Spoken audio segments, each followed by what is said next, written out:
Elon, I swear to God, okay, like Tesla just loves to tease us with this 4680 Model Y, right? Last year they do the delivery event, but you can't order it anywhere. It's this secret Model Y. They don't talk about the range or anything. And then they flash it around a little bit. They're like, oh, now it's on existing inventory. Oh, maybe if you accelerate delivery, you can have a 4680 Model Y. Then earlier this year, they finally added it to the configurator, and we were like, okay, there's a standard range all-wheel drive Model Y. It's from Giga Texas. It has the structural battery pack and all that, and lots of people were getting it, buying it, and I thought we were done with all of this mysteriousness surrounding the Model Y, but now they've removed it from the configurator again. God, I just can't keep track of this anymore. Can't we just have vehicles out? Is that so complicated anymore? And yeah, this was a while ago. I did not jump on this opportunity right away because, yeah, I figured maybe this was a short-term thing. Maybe there was a holdup at the factory, so they just removed the option just temporarily, but it's been close to a week now, and yeah, the 4680 Model Y is still not available on the configurator. There's lots of speculation, of course, going on, which is my favorite thing to do here on this channel, and I think a lot of the speculation is probably somewhat accurate. So, the most exciting theory that I really hope is the case is that because Giga Texas is rearing up for Cybertruck deliveries, they're needing more and more 4680 cells, and Drew Baglino on a previous earnings call said that the Cybertruck was going to be using this next generation Cyber Cell, which is still a 4680 just with higher energy density. And most people are saying, well, because they want to hit the ground running with Cybertruck production, they needed to designate all the 4680 assembly lines towards the Cyber Cell. So it's not that Tesla has stopped building 4680 batteries, it's just that they've stopped building them for the Model Y. Now, this doesn't mean Giga Texas is no longer building Model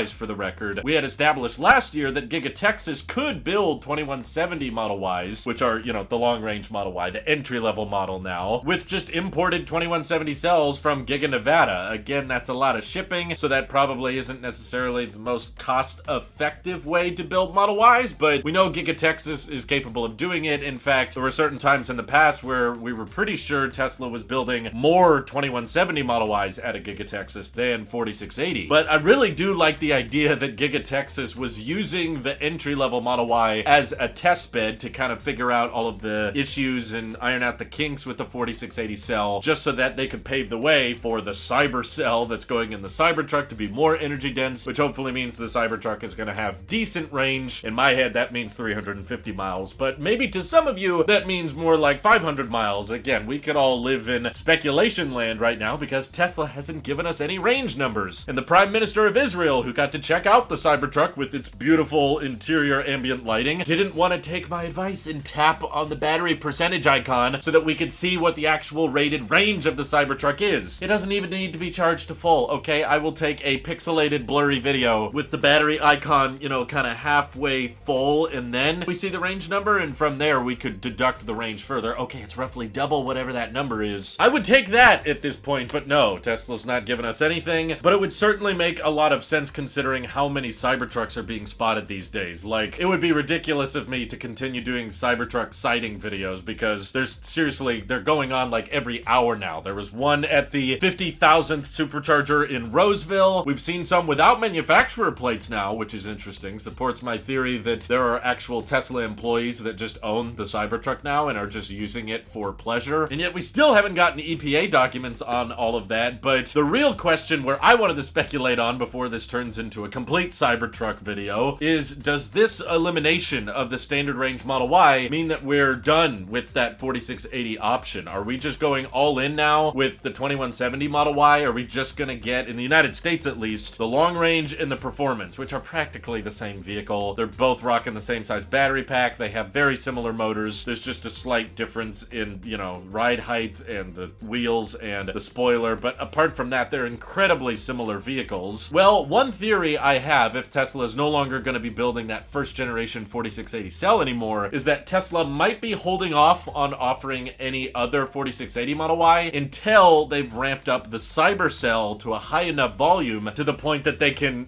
get this, you might love it, but actually start incorporating the Cyber Cells into the Model Y. Why would they want to do that, you may ask? Well, if these are higher energy dense cells, which based on a lot of our rough math and understanding that it's about 10% more energy dense than the previous cell, this puts it about on par with the 2170s, which means if Tesla were to put these same Cyber Cyber cells into the Model Y, they should theoretically get about the same range. I don't think it would be exactly the same. There'd probably be some difference because of the structural battery pack and the overall difference in size. So I don't think Tesla could pull a sneaky, like, silent update where it turns out that all the long-range Model Ys actually already have 4680 cells. Personally, I don't think that's it. I think we would see at least a tiny range difference. Like, it would go down to 320, or maybe it would go up to 340 or something like that. But technically, I could visualize it, right? Because we know Giga Nevada is going to start building 4680 cells, and we know there's a 4680 cell facility at Cato Road, which is right next to Fremont. So if Tesla wanted to start shifting over all Model Y production for the long range and the performance, and both for Giga Texas and Fremont to 4680, assuming the energy density was where they needed it to be, I could visualize that happening, and that would probably reduce costs, reduce complexity. Maybe they're waiting to do that until the Project Juniper refresh, where, you know, they bring all of the Highland features over to the Model Y, because I'm sure this is not going to be an easy, like, slap in a new battery pack. It's probably going to take some time to shut down the factory line and bring in those upgrades. But then the question also remains, what do you do with that whole supply chain for 2170 cells? Sure, the 2170 cells and the non-structural battery pack are probably more expensive to build, but Tesla is resourceful and usually doesn't like wasting cells or canceling supply agreements with anybody. So who knows, maybe they have a plan to use 2170 cells in more Model 3s as that ramps up at higher volume production. Maybe they have a plan to retrofit the Model S and X to have 2170 cells to boost their range numbers. That's a really good question. I'd love to get your guys' perspective on. Who knows, it could really go in any direction at this point. In fact, we're pretty sure that all the Tesla semis on the road right now are rocking 2170 cells, not the Cyber cell. So maybe they have extra 2170 cells to continue ramping up the Tesla Semi, because it doesn't really matter if those vehicles are really, really expensive to build because they're being bought by big companies who are just trying to save money on diesel fuel and oil maintenance and all the brake pads that need to be replaced with big old semi trucks. Please speculate along with me down below what you guys think the future is of the Model Y. Are they just gonna keep it rocking 2170 cells from here on out? Or do you think there's a plan to incorporate higher energy dense 4680s to help lower the cost of production, which I'm sure, even though they got rid of the 4680 Model Y in the configurator, I'm absolutely certain that is the cheapest way to build that car. You skip so many steps and processes by doing a structural pack. Those 4680 cells don't require as many connectors. The epoxy is very simple compared to all of the modules and pack design and reinforcement you gotta put in the 2170 version. Is the Cybertruck to blame for this removal? Does getting rid of the standard range Model Y make the Model 3 feel like a more compelling offer now, since the entry-level price for each vehicle is now a little bit wider? Feel free to share all of those thoughts down below, and thank you to everybody supporting this channel directly. Seriously, helps us out a ton, as does just watching these videos, so thanks again. Have an excellent rest of your day.